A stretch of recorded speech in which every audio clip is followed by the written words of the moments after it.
Hello students, welcome back again your YouTube channel unlock economics. हर बार की तरह ये यूट्यूब चैनल जो है मेरा अकेले का नहीं, ये यूट्यूब चैनल किसका है? आपका है। आपको ही इस यूट्यूब चैनल को आगे बढ़ाना है, चैनल को शेयर करना है, सब्सक्राइब करना है, बेल आइकन दबाना है। एक बार इस यूट्यूब चैनल को तुम आगे बढ़ाओगे, एक भी क्लासेस पेड क्लासेस नहीं आएगी, सारी क्लासेस फ्री ऑफ कॉस्ट इसी यूट्यूब चैनल पर हर क्लासेस की वीडियो टीचर अपॉइंट करके हम आप लोगों को प्रोवाइड कराएंगे। ठीक है, तो आपको क्या करना है, चैनल को सब्सक्राइब करना है, बेल आइकन दबाना है और ज्यादा ज्यादा क्या करना है, शेयर करना है। तो चलिए शुरुआत करते हैं। आज का जो टॉपिक होगा हमारा वो होगा हमारा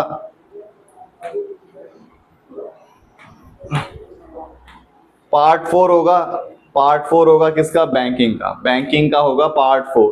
बैंकिंग का पार्ट 4 होगा। पार्ट 3 के अंदर हमने बता दिया, पार्ट 1 के अंदर हमने कमर्शियल बैंक के बारे में बताया था, पार्ट 2 के अंदर में हमने सेंट्रल बैंक के बारे में बताया, पार्ट 3 के अंदर हमने सेंट्रल बैंक का फंक्शन कराया और पार्ट 4 में हम कराएंगे क्या?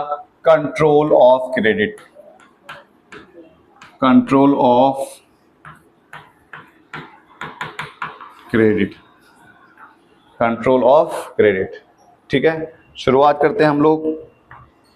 टॉपिक है हमारा कंट्रोल ऑफ क्रेडिट, साख नियंत्रण। साख नियंत्रण, कंट्रोल ऑफ क्रेडिट, साख नियंत्रण। दो तरीके से कंट्रोल करा जाता है, मतलब उधार को कंट्रोल करा जाएगा, उधार को कंट्रोल करा जाएगा, क्रेडिट को कंट्रोल करा जाएगा। कमर्शियल बैंक लोगों को उधार देती है, उस उधार को ही कंट्रोल करा जाएगा कि कहीं कमर्शियल बैंक ज्यादा तो उधार नहीं दे रही और कहीं कमर्शियल बैंक कम तो उधार नहीं दे रही, उसको हम कंट्रोल करेंगे। कैसे करेंगे हम कंट्रोल? दो तरीके हैं, क्वांटिटेटिव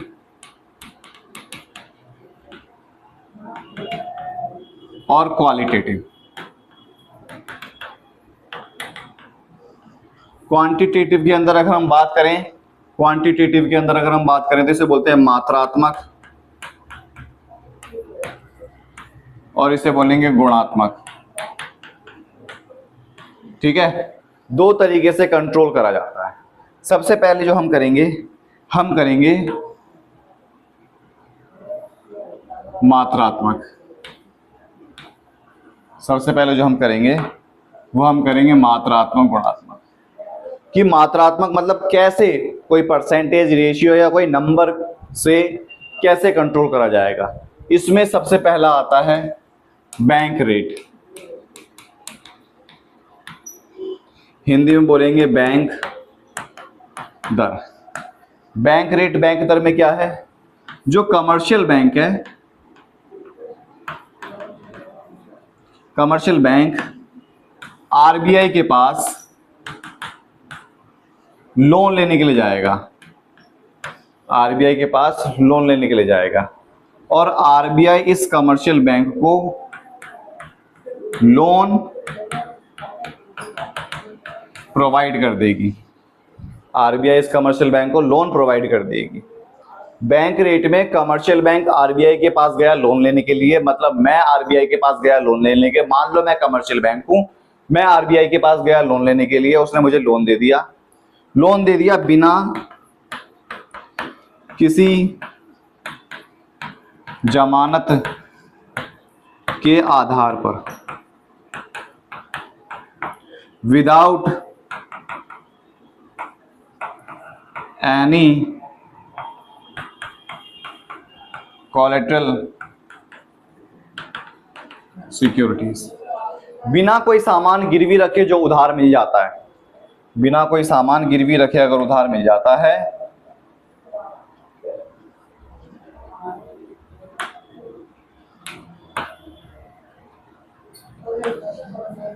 कमर्शियल बैंक आरबीआई के पास गया लोन लेने के लिए, बिना कोई सामान गिरवी रखे उसे क्या मिल गया? उधार मिल गया। Eight which rate, eight which rate, जिस दर पर, उस दर को, उस रेट को बैंक रेट बोलते हैं। समझ में आया? कमर्शियल बैंक आरबीआई के पास गया उधार लेने के लिए, आरबीआई ने कमर्शियल बैंक को उधार दे दिया, बिना कोई सामान गिरवी रखे उधार दिया, जो ब्याज तो लेगा ना, वो ब्याज रेट जो जिस पर उधार दिया जाएगा उस रेट को बोलते हैं बैंक रेट। कमर्शियल बैंक ने आरबीआई से उधार लिया, बिना कोई सामान गिरवी रखे उधार लिया, जिस रेट पर उधार लिया उस रेट को बैंक रेट बोलते हैं। अगर रेट मनी सप्लाई और कंट्रोल, हम क्रेडिट कंट्रोल की बात कर रहे थे ना, तो क्रेडिट कंट्रोल के अंदर दो चीज कंट्रोल करी जाएगी, इन्फ्लेशन और डिफ्लेशन। महंगाई और मंदी, दो चीज कंट्रोल करी जाएगी।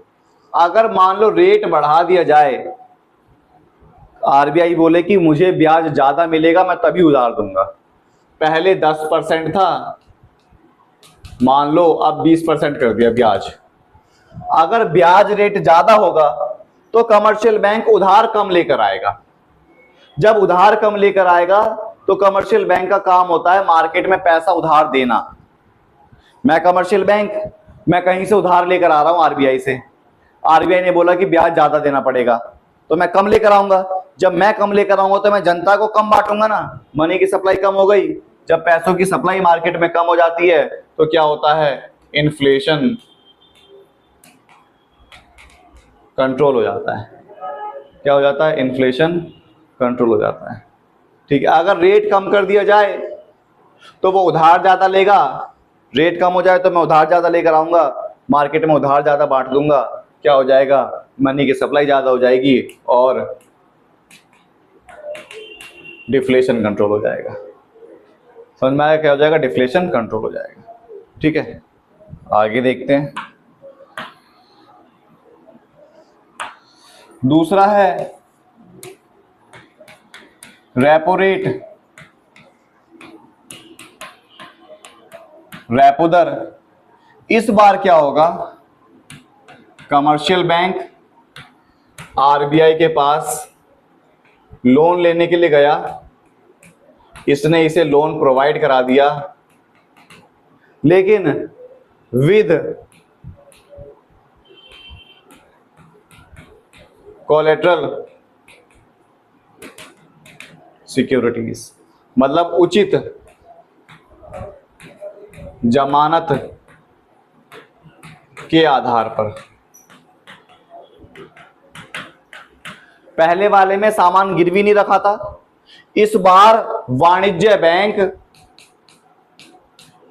आरबीआई के पास सामान गिरवी रखेगी, तब पैसा उधार लेकर आएगी, जिस रेट पर लेकर आएगी, जो रेट होगा, जो ब्याज दर होगा, उस रेट को बोलते हैं रेपो रेट।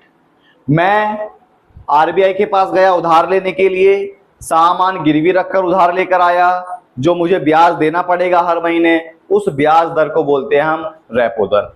अगर मान लो रेट बढ़ा दिया जाए तो मनी सप्लाई मार्केट में क्या हो जाएगा, कम हो जाएगा, क्योंकि मैं उधार कम लेकर आऊंगा। मेरे से आरबीआई बोले कि मैं उधार तो दूंगा लेकिन रेट ज्यादा लूंगा, ब्याज ज्यादा लूंगा, तो मैं उधार कम लेकर आऊंगा ना, मार्केट में पैसा कम पहुंचा, मार्केट में क्या पैसा कम पहुंचा, कंट्रोल को क्या हो जाएगा, इन्फ्लेशन। अगर यही रेट कम हो जाए तो मैं उधार ज्यादा लेकर आऊंगा, मार्केट में ज्यादा पैसा पहुंचेगा, डिफ्लेशन। इसे बोलते हैं महंगाई, इसे बोलते हैं मंदी। समझ में आया, कितना अच्छा टॉपिक है। देखो, चैनल को सब्सक्राइब जरूर करना, बेल आइकन जरूर दबाना और शेयर जरूर करना। ठीक है, बहुत अच्छे तरीके से, बहुत मेहनत लगती है ये सब चीज कराने में। और देखो, बिना बुक के करा रहा हूं, कोई नोट्स नहीं है, दिमाग में फिट है, दिमाग में यहाँ। ठीक है, आगे देखते हैं। तीसरा है RRR, विपरीत रेपो दर, रिवर्स रेपो रेट, विपरीत रेपो दर, रिवर्स रेपो रेट। ठीक है, इसमें क्या होगा, जो कमर्शियल बैंक है ना, वो इस बार पैसा उधार नहीं लेगी, आरबीआई से उधार नहीं लेगी, इस बार पैसा डिपॉजिट कराएगी, जमा करा देगी। जब जमा कराएगी तो ये इसे क्या देगा, ब्याज देगा ना, रेट देगा, इंटरेस्ट। इस रेट को ही क्या बोलते हैं हम, रिवर्स रेपो रेट बोलते हैं। मतलब पहले मैं उधार लेकर आता था सामान गिरवी रखकर और बिना सामान गिरवी रखे, इस बार मैं उधार लेकर नहीं आया, मैंने अपना पैसा किसके पास जमा करा दिया, आरबीआई के पास जमा करा दिया। आरबीआई मुझे क्या देगी, ब्याज देगी। जो ब्याज का जो रेट होगा, जो परसेंटेज होगा, उस रेट को बोलते हैं हम रिवर्स रेपो रेट। समझ में आया? उस रेट को हम क्या बोलेंगे, उस रेट को हम बोलेंगे रिवर्स रेपो रेट, विपरीत रेपो दर। ठीक है। अगर रेट बढ़ा दिया जाए, मनी सप्लाई मार्केट में कम होगी। अगर मेरे को ब्याज ज्यादा मिलने लग जाए तो अपना सारा पैसा मैं आरबीआई के पास जमा करा दूंगा, क्योंकि इस बार हम पैसा जमा करा रहे हैं। जब मैं अपना सारा पैसा मार्केट आरबीआई के पास जमा करा दूंगा, क्या मैं लोगों को उधार दे पाऊंगा? उधार नहीं दूंगा तो मार्केट में मनी की सप्लाई क्या हो जाएगी, कम हो जाएगी, और कंट्रोल हो जाएगा इन्फ्लेशन।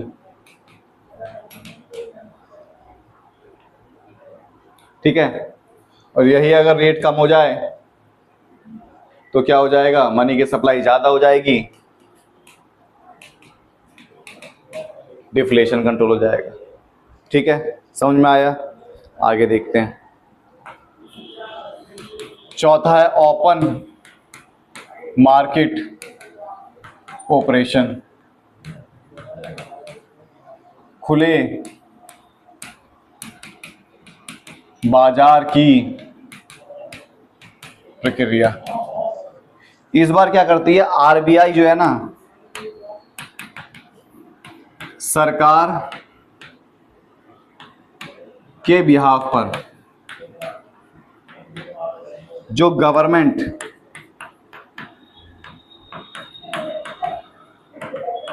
सिक्योरिटीज होती है उसको सेल और परचेज करने का काम करती है। आरबीआई सरकार के बिहाफ पर ओपन मार्केट के अंदर, मतलब बाजार के अंदर आरबीआई सरकार के बिहाफ पर जो सरकारी शेयर, सरकारी प्रतिभूतियां या सरकारी सिक्योरिटीज होती है उसको बेचने का और खरीदने का काम करती है, उसको बेचने का और खरीदने का काम करती है। इसमें अगर मान लो क्या बोला, आरबीआई सरकार के बिहाफ पर सरकारी शेयर को, सरकारी सिक्योरिटीज को बेचने और खरीदने का काम करती है। जब सरकार बेचेगी, सेल करेगी, तो जो मनी है वो किसके पास आ जाएगा, आरबीआई के पास आ जाएगा। क्योंकि आरबीआई ने, मान लो मैंने सरकारी संपत्ति को मार्केट में बेचा, बेचने के बाद संपत्ति तो मार्केट में पहुंच जाएगी और मार्केट का पैसा किसके पास आ जाएगा, मेरे पास आ जाएगा। तो मनी किसके पास आ गया, आरबीआई के पास आ गया, जिससे मनी सप्लाई मार्केट में क्या हो गई, कम हो गई ना। और मनी की सप्लाई कम होने से क्या कंट्रोल होता है, इन्फ्लेशन कंट्रोल होता है। ठीक है। ऐसे ही अगर परचेज करा जाएगा, अब ठीक है, अब मान लो मैंने पहले बेचा, बेचने के बाद जनता का पैसा मेरे पास आ गया, अब मैं वापस परचेज कर रहा हूं, जो मैंने बेचा था ना अब मैं उसे वापस खरीदूंगा। जब मैं वापस खरीदूंगा तो जो जनता का पैसा था मुझे वापस लौटाना पड़ेगा, तो मार्केट में पैसा पहुंच गया, मनी की सप्लाई क्या हो जाएगी, ज्यादा हो जाएगी और डिफ्लेशन कंट्रोल हो जाएगा। डिफ्लेशन क्या हो जाएगा, कंट्रोल हो जाएगा। ठीक है। कोई टॉपिक अगर नहीं आ रहा समझ में तो कमेंट करके आप पूछ सकते हो। ठीक है। फिर इसके बाद पांचवा CRR, कैश रिजर्व रेशियो, नकद रक्षित अनुपात। कैश रिजर्व रेशियो, नकद रक्षित अनुपात। इसमें क्या होता है, लोन देने से पहले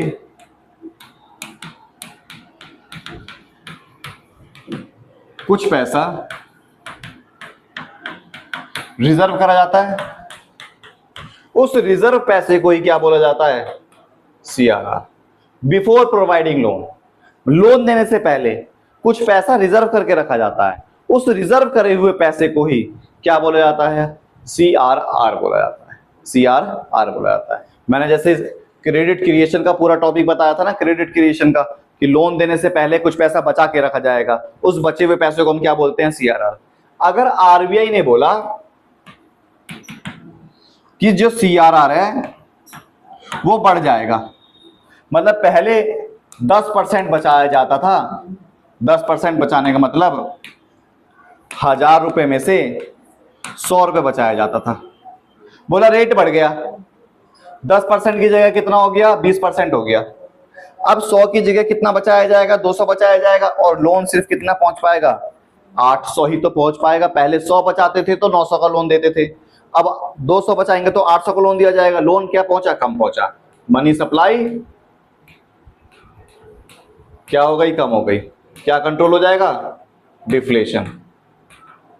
वही अगर रेट कम कर दे, RBI ने बोला नहीं 20% की जगह अब सिर्फ 5%, तो सिर्फ 50 रुपए बचाएगा, 50 रुपए बचाएगा तो 950 का लोन दिया जाएगा। ज्यादा लोन दिया जा रहा है, क्या हो जाएगा? इन्फ्लेशन इसमें और डिफ्लेशन इसमें। समझ में आया? देखो, चैनल को सब्सक्राइब करो, बेल आइकन दबाओ, और ज्यादा ज्यादा क्या करो? शेयर करो। ठीक है, समझ में आ गया? तो आज के लिए हम लोग इतना ही करेंगे, आज के लिए हम लोग इतना ही करेंगे। ठीक है, अगली क्लास में हम लोग बैंकिंग का पार्ट 5 लेकर आएंगे, और बैंकिंग पूरा चैप्टर हम खत्म कर देंगे। लास्ट के 5 मिनट के अंदर बैंकिंग का रिवाइज भी कर देंगे। चैनल को, अगर आप लोगों ने चैनल को सब्सक्राइब नहीं करा, सब्सक्राइब कीजिए, बेल आइकन दबाइए, ज्यादा से ज्यादा क्या कीजिए? शेयर कीजिए। जय हिंद, जय भारत।